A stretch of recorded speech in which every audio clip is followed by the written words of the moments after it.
Banyak orang ya saat berada di titik terendah hidupnya itu merasakan Tuhan tidak hadir, Mas. Dan dari rasa kecewa itu perlahan kepercayaan pun pudar. Lalu muncul pertanyaan, di mana Tuhan saat aku menderita? Kenapa banyak orang merasa Tuhan itu nggak hadir di saat-saat paling sulit dalam hidup mereka, Mas? Padahal Tuhan itu tidak ada di sebuah tempat begitu ya, yang tentunya dipertanyakan keberadaannya. Betul. Jadi gini, Mas, kebanyakan di antara kita itu memaknai kehadiran Tuhan itu secara lahiriah. Jadi di saat kehidupan kita itu sedang enak ya, secara manusiawi tentunya, secara duniawi, rezeki kita lagi lancar, hidup kita lagi bahagialah pokoknya ya, masalah yang kita hadapi terselesaikan, apa yang kita inginkan tercapai. Di situ kita merasa bahwa Tuhan itu hadir. Padahal Tuhan itu tidak pernah pergi kemana-mana. Karena memang Tuhan itu bukan sebuah wujud atau sosok yang bisa bepergian ke sana kemari begitu. Tetapi yang menjauh itu sebenarnya bukan Tuhan, melainkan kesadaran kita. Jadi yang menjauh itu kesadaran kita, sehingga kita merasa bahwa Tuhan itu tidak ada atau Tuhan itu tidak hadir, Mas.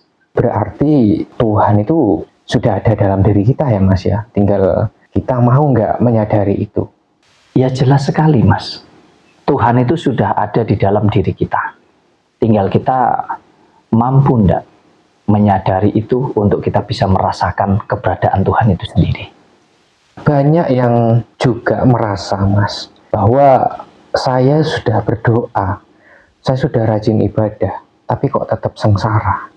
Kemudian dari situ muncul keraguan, Mas. Ada nggak sih ini Tuhan? Kok kamu nggak melihat masalahku? Kok kamu nggak peduli dengan kehidupanku? Nah, kira-kira gimana, Mas, cara kita keluar dari pola pikir yang seperti ini, Mas? Karena kebanyakan di antara kita ini cenderung menjadikan Tuhan itu sebagai alat untuk memenuhi keinginan. Artinya sebagai alat pemenuh keinginan kita, para manusia ini.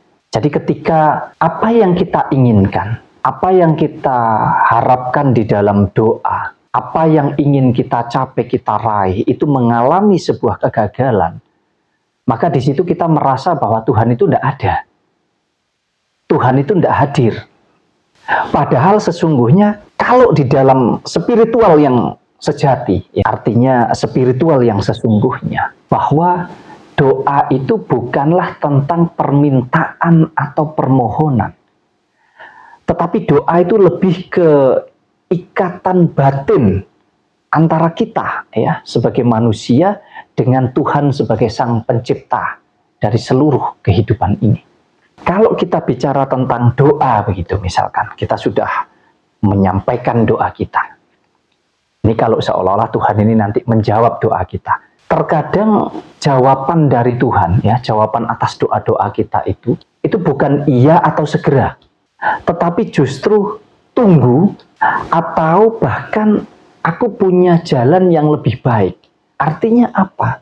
Artinya di setiap kegagalan-kegagalan yang kita alami, itu bukan berarti di situ Tuhan tidak menjawab begitu, Mas. Atau Tuhan tidak mengabulkan. Tetapi ternyata justru Tuhan ini punya kehendak lain begitu. Disinilah pentingnya kita ini memahami bahwa di dalam menjalani hidup, tidak hanya kehendak kita yang harus kita paksakan, harus jadi begitu. Karena kita harus sadar, ada kehendak kita sebagai manusia dan ada kehendak Tuhan Sang Pencipta. Artinya, ya kita tidak bisa memaksakan kehendak kita saja. Nah, di sini dituntut kita untuk mampu menjalankan bagaimana caranya supaya kehendak kita tetap kita jalankan dan kehendaknya Tuhan biar berjalan sesuai dengan kehendaknya Tuhan. Karena itu sangat penting sekali, Mas. Karena kebanyakan di antara kita yang memaksakan kehendak kita. Seolah-olah hari ini aku menanam dan hari ini kalau bisa itu harus tumbuh.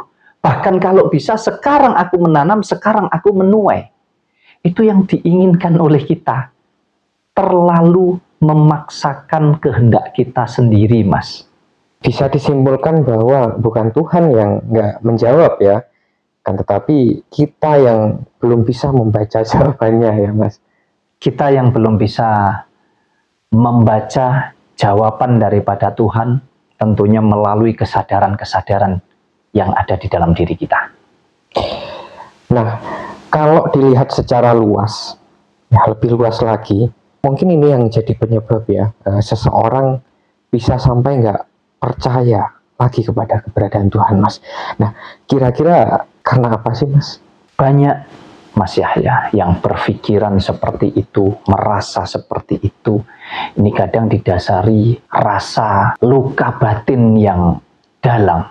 Ya, bisa terjadi karena kegagalan, karena penderitaan yang berkepanjangan, ya, karena banyaknya musibah-musibah atau ujian yang terjadi di dalam hidupnya, bahkan termasuk pengkhianatan dan lain sebagainya. Nah, disinilah Mas Yahya kadang letak ketidaktepatan tentang pemahaman agama yang menurut saya itu kadang justru membuat cara berpikir kita di dalam menjalani hidup ini jadi semakin sempit.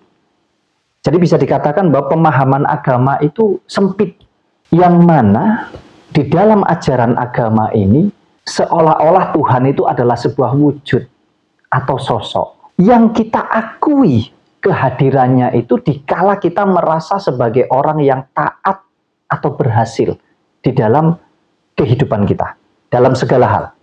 Padahal Tuhan ini bukanlah konsep agama, tetapi Tuhan ini adalah tentang kesadaran yang bisa hadir di dalam segala laku hidup, bahkan di dalam derita.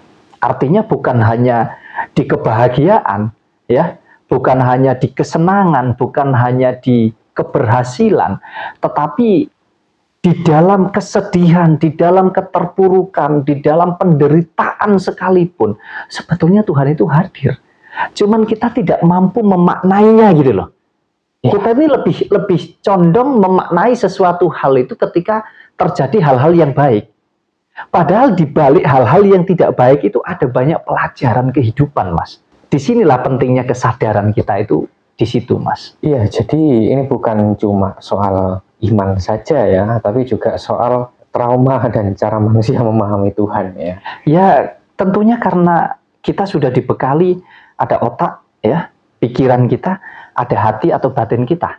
Ya, manakala kita hanya melihat dari satu sudut pandang ya, dari salah satu ini, maka tidak akan seimbang hidup kita. Artinya dua-duanya kita menilainya juga bukan dari pola pikir saja, Mas ya, tapi juga merasakan dari segi kebatinan kita. Itu penting sekali. Artinya Tuhan ya nggak kemana-mana sebenarnya ya, sudah ada di dalam diri kita ya. Akan tetapi kita nggak punya kesadaran untuk sampai ke sana. Nah, kemudian bagaimana Mas caranya untuk supaya kita punya kesadaran itu lagi? Ya, lepaskan batasan-batasan tentang ruang dan waktu yang seolah-olah bahwa Tuhan itu adalah sebuah wujud atau sebuah sosok, sehingga seolah-olah ada jarak antara kita dengan Tuhan. Yang seolah-olah Tuhan itu selalu berkaitan dengan hal-hal yang baik. Artinya hal-hal yang buruk itu tidak ada Tuhan di sana. Nah, di sini kembali lagi masuk di dalam kesadaran. Jadi Tuhan itu adalah tentang kesadaran.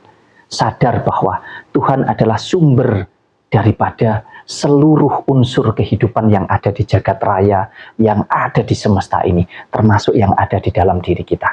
Kalau kita mau sadar, tidak akan pernah ada batasan lagi antara kita dengan Tuhan kita. Apapun yang kita alami, apapun yang kita jalani di dalam hidup kita, jadikan itu sebagai sebuah pelajaran hidup. Yang baik berarti bagaimana kita bisa terus bertahan, bahkan bisa terus melakukan hal yang baik. Dan yang tidak baik, bagaimana kita bisa segera menyudahi ini, untuk kita koreksi apa yang kurang dari diri kita dan apa yang harus kita lakukan supaya yang tidak baik ini tidak terjadi lagi dan kita akan meningkat menjadi lebih baik dalam segala hal. Ya, artinya semua yang terjadi dalam kehidupan kita, mau itu keburukan atau kebaikan, itu adalah proses yang kita buat sendiri ya Mas, bukan karena Tuhan. Ya, sangat benar sekali apa yang panjenengan sampaikan, bahwa Tuhan ini hanya sumber. Selebihnya baik buruknya, apa yang kita lakukan terhadap sumber ini, semua tergantung kita. Jadi baik buruknya hidup kita ini tadi semua tergantung kita, karena yang memproses, yang menjalankan, yang menentukan ini tadi adalah kita. Tuhan disebut sebagai pencipta. Selebihnya bagus atau tidak ciptaan ini semua tergantung yang diciptakan. Artinya tergantung kita yang menjalani hidup ini, Mas.